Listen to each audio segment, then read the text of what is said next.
Apariciones en el cementerio. Historia basada en hechos reales. Enviado por Ofelia Vázquez. Aunque existen relatos sobre historias ocurridas en el cementerio particular de Veracruz que le dan una imagen de misticismo, pocas personas pueden contar de viva voz y con exactitud hechos que causan escalofríos. La señora Ofelia Vázquez, quien se dedica a limpiar tumbas y barrer pasillos en el camposanto más antiguo de la ciudad, es una de ellas, pues afirma que en varias ocasiones se ha visto la figura de un hombre que camina desde el lugar más remoto del sitio y desaparece al llegar a la reja de la entrada. Esta aparición, asegura, es una historia común entre trabajadores o personas que tienen que cruzar la zona en las noches, pero se presenta particularmente en aquellas donde hay luna llena, pues el cementerio se puede ver con claridad desde la calle hacia su interior. Se habla de un señor que no quería morir, tenía miedo a la muerte, tuvo una larga agonía y su alma se resiste a irse. Pero no es la única aparición que ha sido atestiguada en el cementerio particular. Ubicado en plena zona urbana en la ciudad de Veracruz, Petra Castillo, otra de las trabajadoras del sitio, puede relatar otro hecho parecido que la gente que visita el lugar cuenta. Se trata de la aparición de una mujer al pie de una tumba que es adornada por la estatua de un ángel de mármol, casi de la estatura de una persona real. La señora Petra asegura que una mujer es vista llorando al pie de esa tumba. Sin embargo, pareciera una persona normal a la distancia, casi pasando desapercibida, hasta que uno se va acercando a ella. Cuando ya se está muy cerca, basta con distraer la mirada hacia el suelo para no dar un mal paso y alzarla de nuevo para darse cuenta que esa presencia ya no está en la lápida. Una mujer que visitaba el parque infantil con su hija una tarde. La pequeña corrió hacia el área de juegos en donde encontró a una compañerita. La llevó con su madre y se la presentó. Afirman que la mujer le preguntó a la pequeña que acompañaba a la hija por sus padres, pero ésta le dijo que la habían dejado ahí, que probablemente llegarían más tarde a verla. Era una tarde fría y la mujer le prestó su suéter a la niña desconocida antes de partir del parque, no sin antes preguntarle la dirección de su casa para ir por la prenda de vestir al día siguiente. Así lo hizo.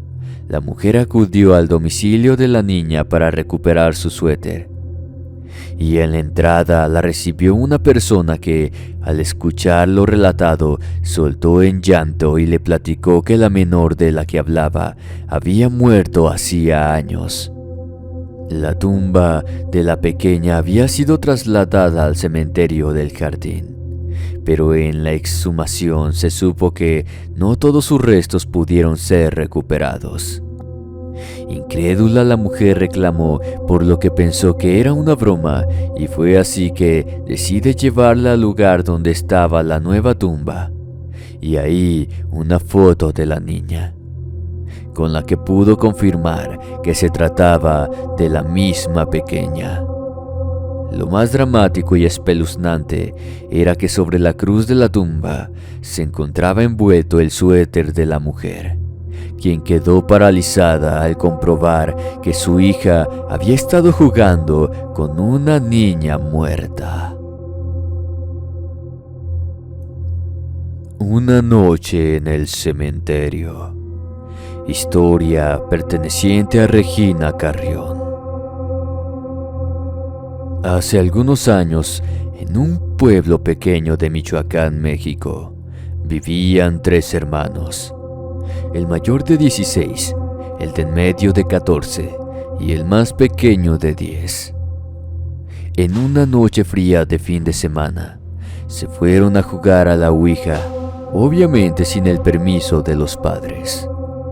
Naturalmente, en un cementerio de noche, siempre pasaban cosas fuera del control de las demás personas, especialmente si las hacen sin respeto. La noche avanzaba normal, fría y lenta, pero muy agradable, hasta que se empezó a hacer muy tarde y los chicos nerviosos pensaron en irse, pero en ese momento un espíritu apareció en el tablero pidiendo hacer contacto con ellos. Finalmente a eso habían ido, así que comenzaron a hablar con él. Solo que dicho ente se empezaba a poner aterradoramente insistente, al grado que no los dejaba ir. Los chicos preguntaban qué era lo que querían de ellos. El ente no contestó nada, pero les dejó una última amenaza. Pase lo que pase, no deben abandonar el cementerio. Si lo hacen o se atreven a irse, pagarán las terribles consecuencias. El mayor no le creyó. Le dijo que eran patrañas y que no los podía obligar. El mediano estaba en silencio y visiblemente asustado. Fue él el primero en salir corriendo. El más pequeño se había quedado dormido y no se dio cuenta cuando sus hermanos se salieron del panteón. A la mañana siguiente, la policía le encontró plácidamente dormido en una cripta cubierto con la chamarra de su hermano mayor. Sus padres acudieron llorando a recogerle y le dieron la trágica noticia que efectivamente sus hermanos habían fallecido. Al salir, el hermano mayor fue atropellado por un camión de carga que no le vio al salir del cementerio a toda velocidad. El hermano mediano se metió en una calle solitaria donde una jauría de perros callejeros le atacaron hasta la muerte. Al cuestionarle acerca de lo que había sucedido, solamente dijo que el señor de la tabla les había dicho que no salieran del cementerio por esa noche. Debieron hacerle caso y aún seguirían con vida. No robes a los muertos. Historia basada en hechos reales por Carmen Fernández. En los tiraderos de basura, día a día son depositadas toneladas de desechos sólidos que los habitantes de la ciudad y municipios cercanos generan. Muy poco sabemos lo que realmente sucede dentro de aquel enorme lugar, menos aún su funcionamiento y la historia de cómo se convirtió poco a poco en hogar y fuente de ingresos para muchas personas. Entre ellos Byron, a quien hace algunos años conocí. No cualquiera se anima a trabajar en el camión de la basura. Byron narraba cómo separaban la basura valiosa en el camión y el resto era desechada en alguno de los sectores del enorme relleno sanitario. Cierto día, Byron, que vivía cerca del basurero, se quedó con el chofer del camión. Ambos irían a vaciar al interior del relleno para dejarlo vacío y así trabajar al día siguiente. Esa noche los enviaron a uno de los sectores más lejanos a vaciar el contenido del camión. No llegaron hasta donde les dijeron y voltearon la carga sobre un lugar cualquiera, fuera de la vista de los encargados. Cuando habían terminado de barrer la carrocería, comenzó a sonar la alarma de derrumbe. La verdad es que yo no sabía que en el relleno sanitario tienen una alarma para avisar de que hay o habrá un derrumbe. La alarma suena en cierto sector y todos saben que tienen que estar alerta o quedarán enterrados en la basura. Lamentablemente no siempre funciona o no siempre logran ponerse a salvo las personas que trabajan en ese sector, y muchos han muerto sepultados en los desperdicios. La alarma comenzó a sonar. Byron y el chofer veían como una de esas dunas gigantescas se movía hacia un lado y luego hacia otro. Era impresionante, como ver una cuadra completa moverse lentamente y luego detenerse.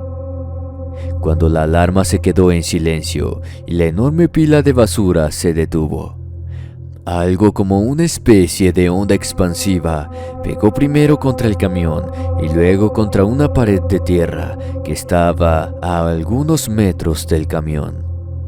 Bajo esa pared de tierra corría un pequeño riachuelo de aguas negras. Aguas que se estremecieron cuando, a causa de la onda expansiva que chocó contra la pared, la mitad de una fila de nichos del cementerio que colinda con el tiradero se precipitaron por el barranco y cayó entre ellas, con los viejos ataúdes que contenían. El riachuelo no era tan profundo, así que todo lo que cayó en este no quedó cubierto de agua. El chofer le dijo a Byron que revisaran los ataúdes caídos al río para ver si tenían cosas de valor. Aunque Byron lo pensó, accedió. Con una linterna que no alumbraba prácticamente nada, caminaron los dos hacia el riachuelo. Los ataúdes estaban destrozados entre las orillas del riachuelo y las aguas negras. Había muchos huesos largos, viejos y roídos, esparcidos por todo el lugar. Esto impresionaba un poco a Byron. Ambos buscaron algo de valor que poder llevarse, pero no había nada. Solo madera rota, algo de ropa, polvo y, como les dije antes, huesos. Cuando llegó la policía decidieron irse, pero echando un último vistazo, Byron vio entre una bolsa de plástico un osito de peluche. Volvió un par de pasos y lo tomó. Al tomar el osito, debajo de este había un pequeño cráneo destrozado que parecía observarlo molesto desde sus cuencas vacías. Del susto cayó de espaldas sobre las aguas negras del río, pero no soltó el peluche que llevaría a sus hermanos. Ambos rieron y salieron del relleno sanitario. Al menos Byron no llevaba las manos vacías.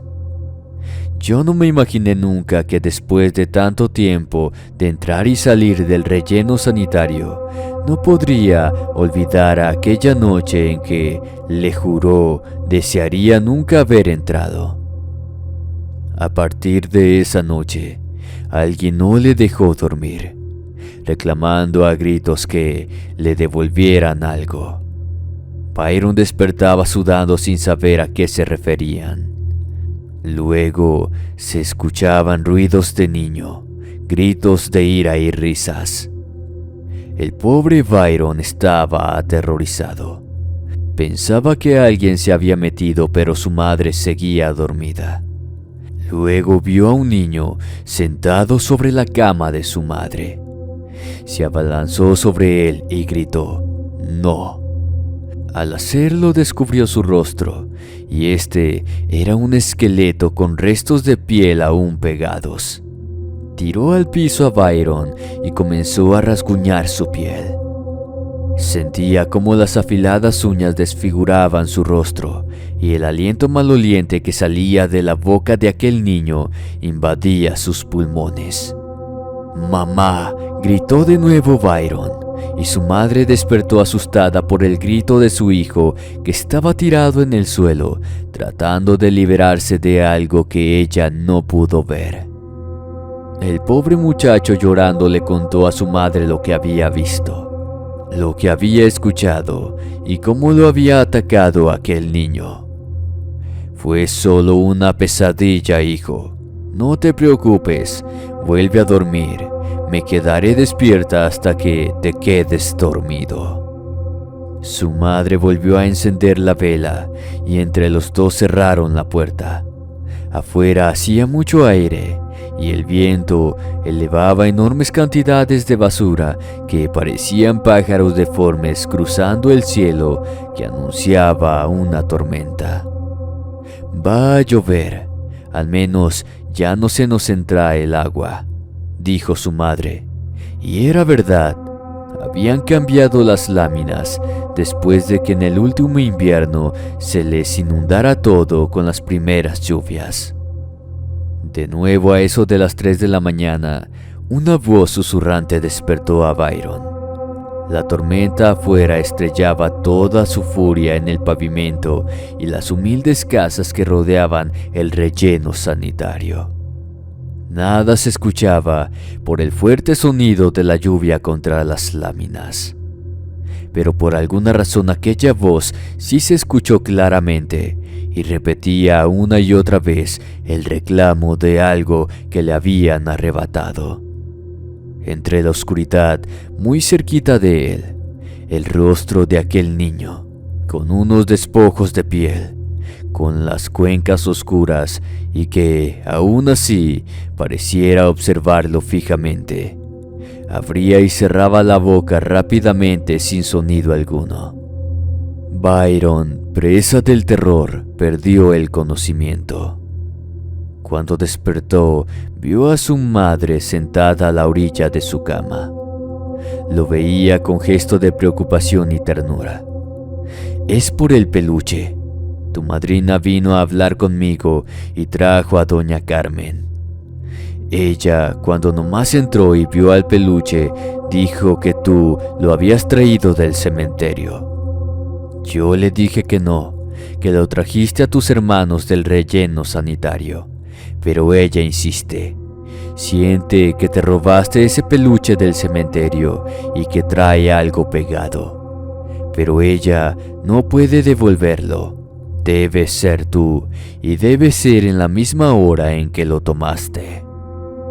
El peluche trae algo pegado. Es un alma en pena. No sabemos si el dueño del peluche o qué, pero usted tiene que ir a la tumba en donde estaba y devolverlo. Rezar 3 Padres Nuestros y pedir disculpas. Lo podemos acompañar, pero nos tenemos que quedar lejitos. Usted solito tiene que llegar a la tumba y devolver lo que tomó. Doña Carmen, señora muy respetada en la colonia por su don de encontrarle solución a casi todo problema, salió de la humilde habitación y dirigió sus pasos hacia la avenida del cementerio. A las 5 de la tarde en punto, y bajo una fuerte tormenta, volvió a la casa de Byron. Su madre, sus hermanos y él seguían orando como les había aconsejado. La habitación ya se encontraba oscura y una vela los iluminaba a ellos y al peluche cuando doña Carmen entró. Byron metió el peluche en la misma bolsa en la que lo encontró. Se despidió de su madrina y de sus hermanos. Todos estaban angustiados, pero todos tenían la seguridad de no querer vivir otra vez lo mismo que aquellas 2 noches. La lluvia no había dejado de caer durante toda la tarde. La noche había llegado y con ella la intensidad de la tormenta había disminuido. Aunque seguía lloviendo cuando salieron hacia la recicladora. No estaba muy lejos. Byron llevaba consigo el peluche, un suéter y un plástico sobre la espalda que no lo cubría absolutamente de nada. La calle estaba desierta.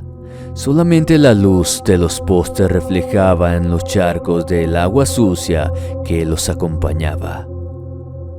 La lluvia arreciaba, la visión era escasa y el terreno inmenso. Los pasos de Byron se sentían pesados y eternos. El valor le faltaba y pensó varias veces en volver con su madre, pero no lo hizo. Siguió caminando hasta las ruinas de aquel nicho y poco a poco se fue acercando. El olor a humedad vieja llenó sus pulmones cuando se agachó a depositar el peluche dentro de lo que quedaba del nicho. Lo colocó hasta el fondo y dijo levantando un poco la voz que salió temblorosa por el frío y el terror: «Perdón por tomar tu pertenencia. No quise ofenderte. Aquí te la devuelvo». Byron se hincó a rezar los Padres Nuestros que doña Carmen le había indicado. Antes de comenzar, volteó a ver hacia donde se encontraba ella y su madre. No las vio, pero escuchó su voz: «Aquí estamos». Volvió la vista hacia adelante y comenzó a rezar. Al terminar el primer Padre Nuestro, vio instintivamente hacia el interior del nicho, buscando ver el peluche que hace unos minutos había dejado dentro. El mismo niño que había visto sobre la cama de su madre unas noches antes estaba sentado, acurrucado de forma imposible dentro de aquel húmedo y viejo agujero. Lo veía con las cuencas de los ojos vacías. La poca piel que le quedaba colgaba de su calavera.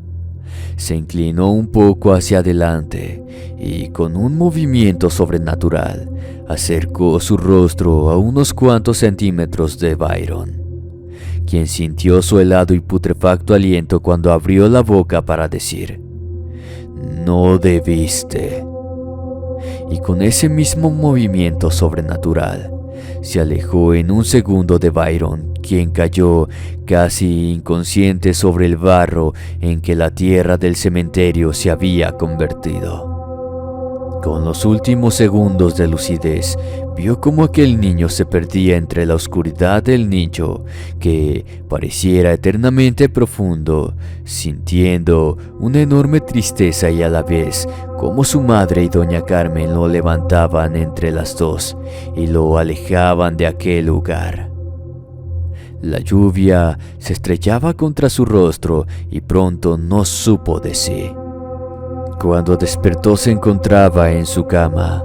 Había pasado 2 días inconsciente, pero los había pasado en paz, sin pesadillas y sin hablar dormido. Sus hermanos y su madrina estaban junto a su madre observándolo alrededor de su cama. «¿Todo salió bien?», preguntó. «Sí, estuviste inconsciente, pero todo estuvo tranquilo. Creo que todo estará bien». Byron siguió trabajando algunos años más de recolector de basura. Vivió muchas otras cosas más mientras lo hizo. Encontró de todo entre la basura, pero nunca más volvió a llevarse nada a su casa. Antes de finalizar la historia, Byron me dijo: «Uno nunca sabe de dónde vienen las cosas que se encuentran entre la basura». Amigos, ya pueden escucharnos en Spotify como Inframundo Relatos, donde encontrarán un sinfín de aterradoras historias para su deleite, ya sea mientras viajan en coche o mientras hacen sus tareas o quehaceres del día a día.